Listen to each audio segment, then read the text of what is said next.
Oke, jadi ini kita perjalanan dari area pabrik Wonolangan. Oh iya, yang ini bekas ini masjid itu bekas Aniem.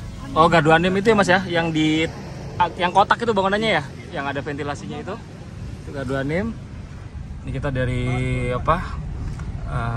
pabrik ini kita keluar ke bekas rumah administratur yang sekarang Charles Eti ya Mas ya. Soalnya dipakai GM.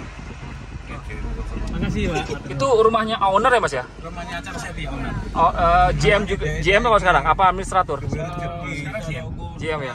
Itu gara-gara Charles Eti. Tapi administrator siapa Mas? Ya beliau sendiri, Charles Eti sendiri. Administratornya dia hire orang kayaknya. Oh. Dia bukan nggak ngurus sendiri. Biasanya ini ya. Oh, bukan depan lagi, yang itu, yang ada gardunya. Nah, jadi ini kediaman pribadi Mas ya dari Charles Eti yang udah yang dibangunnya 1834. Terus berdirinya tahun 1836. Jadi diselesaikan dalam tempo 2 tahun ya Mas Agung. Iya. Ini mungkin kalau ini nanti kita nggak bisa masuk ke dalam. Kalau yang mau lihat bagian dalam bisa lihat channel YouTube ini 2 tahun yang lalu. Di video lama ya. Iya. Ini model-modelnya kayak rumah yang ini Mas ya, di PG Ketintang apa nih Mas yang lebih kecil dari ini? Iya. Ketegan. Ketintang apa Ketegan? Ketintang.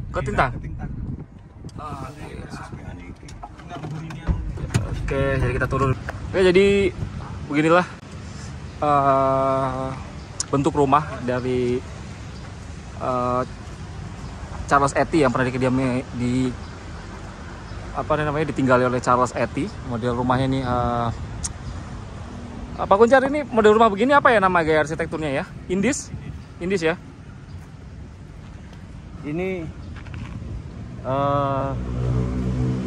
style Indis, Imperial Indis itu kan gaya perkawinan antara Jawa dengan Eropa. Yang paling kentara adalah pemanfaatan beranda. Di Eropa itu tidak mengenal rumah menggunakan beranda dengan langit-langit yang tinggi.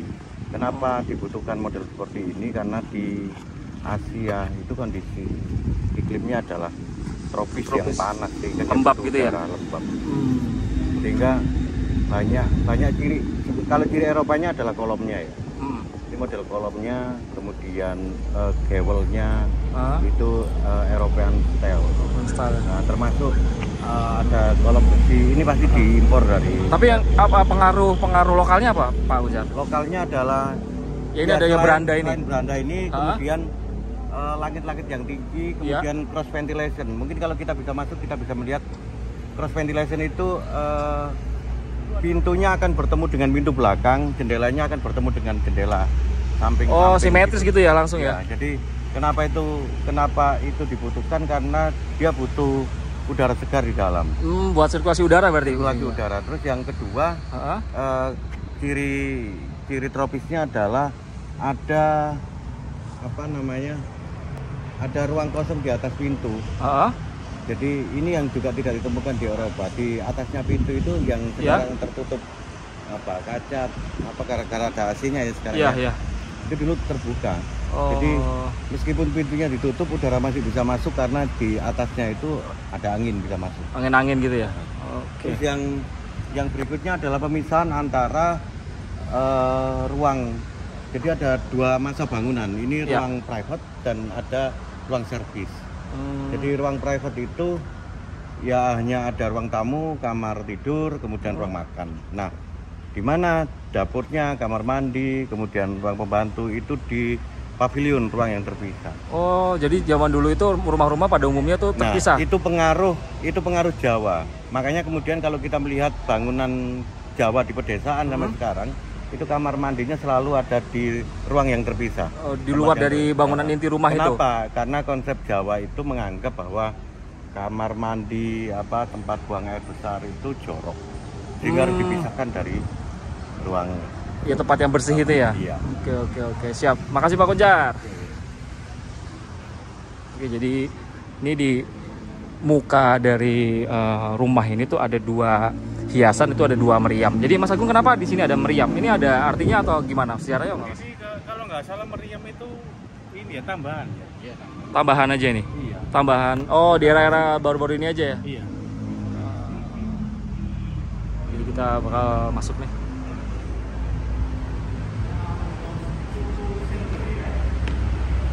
Ini bagian berandanya, sayang sekali kita nggak bisa masuk ya ke dalam, tapi ini sebagaimana pada umumnya bangunan Belanda, ini tinggi pintunya tuh 3 meter sendiri.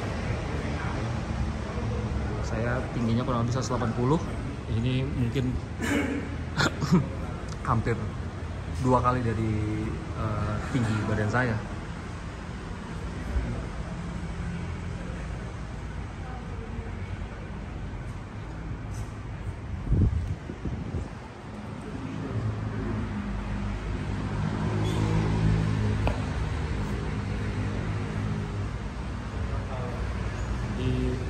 Rumah ini tuh langsung menghadap ke ini nih, ke jalan raya ya. Ini jalan raya The Groot Postweg atau jalan raya Pos. Yang ke kiri tuh ke arah barat ya, ke arah Surabaya. Yang ke timur tuh ke arah Banyuwangi, ke arah Panarukan sana. Tengah-tengahnya tuh ada taman yang luas begini. Ini berarti area rumah dinas ya Mas ya? Iya, rumah dinas. GM.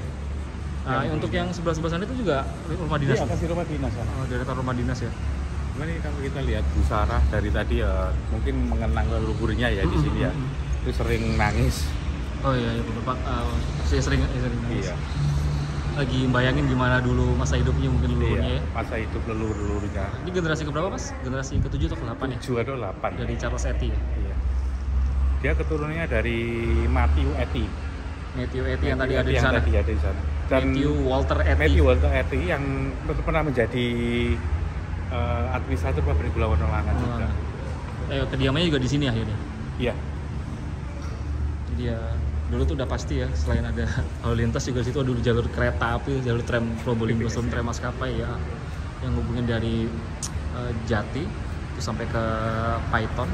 Lalu pas ada di muka rumah ini, dan gak jauh dari sini itu sekitar 1 kilo atau mungkin kurang dari 1 kilometer itu ada halte Dringu.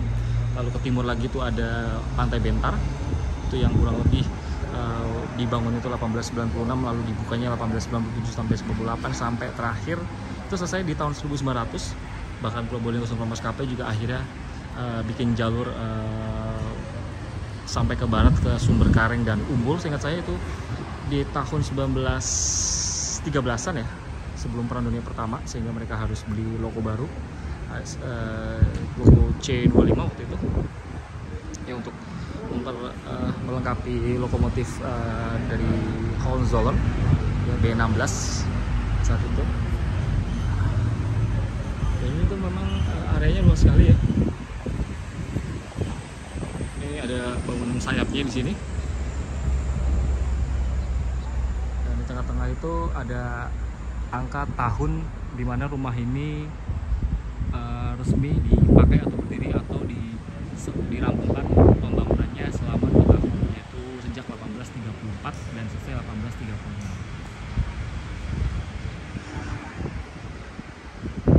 Bisa lihat ya bagaimana luasnya ya. Bangunan ini tuh, rumah ini tuh luas banget tuh, bisa kelihatan bagaimana orang-orang di beranda itu punya tinggi separuh dari pintu yang ada di rumah ini. Bahkan jendelanya pun sama ya, 3 meter tingginya kurang lebih.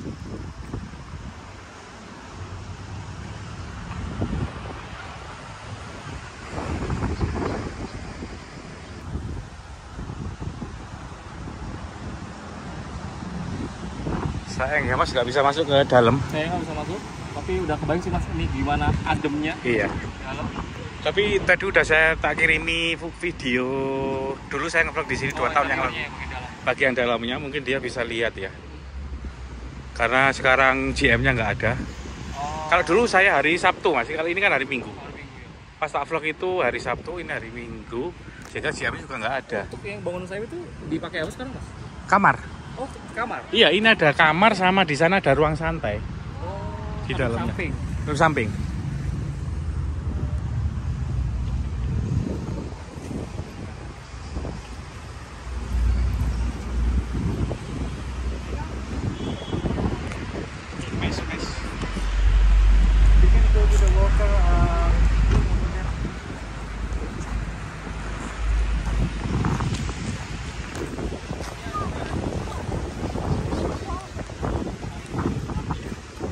Oh iya.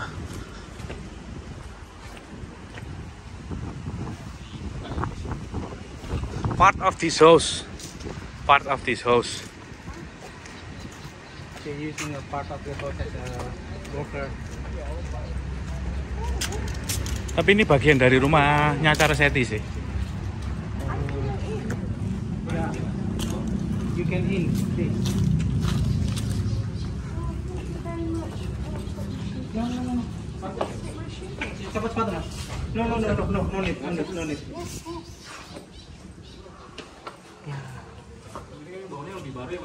Iya. Tapi ada beberapa yang memang sisa. Apa? Pasar depannya ini kayak 50-60an yang. Iya. Tapi ini bagian dari rumah dinas. Enggak, ini bagian. Bagian dari rumah dinas total nih. Iya. Masuk ke sana. Iya. Bangunan intinya. Ini ditempatin dari apa? Oh. Pantainya ada jidat mas. Iya, Mas Tekla.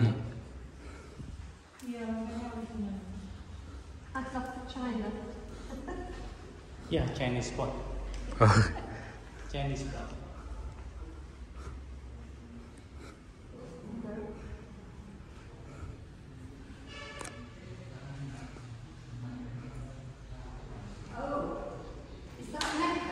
Iya, this is Mecca. Mecca.